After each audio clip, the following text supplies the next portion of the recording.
Alright everybody, it's Barry. You know what time it is, don't you? That's right. It's baby shafts time!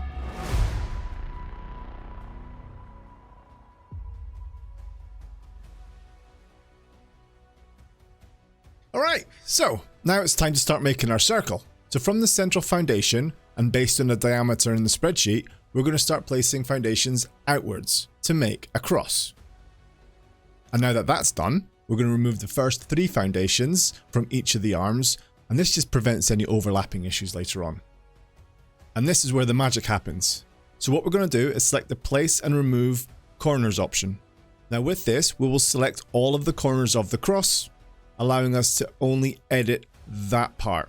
And now we're going to use the set top and set bottom option. And what this will do is allow us to select the horizontal plane, allowing us to manipulate that area, so nothing above or below will be changed. And finally, it's time to start making our circle. So first up, we're going to hit copy and paste, select the rotation center, and we're going to select the central foundation. Now technically, you don't need to do this for circles, but it's good practice to do so anyway. We're going to select the Z field and enter the degree required from the spreadsheet. I'm going to hit OK. After this, we click copy and paste, select rotation center, enter the next value into the Z field, and click OK.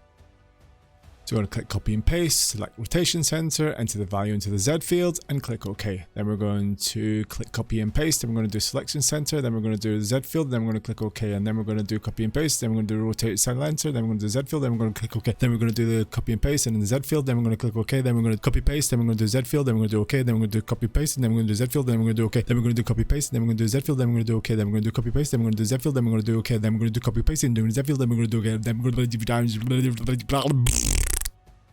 And just like that, your first circle's made. So what did we learn in this video? Obviously, how to make a circle. Well, some might call them baby shafts, but they're still circles. We've learned that we don't have to use the select rotation center option, but it's good practice to do so. We know that we need to use the Z field for rotating. Most importantly, we've learned how to click an OK button. And that's everything for today, guys. I hope you've enjoyed it. I hope it's been useful for you. Don't forget to hit that follow button, and I'll see you guys in the next tutorial video.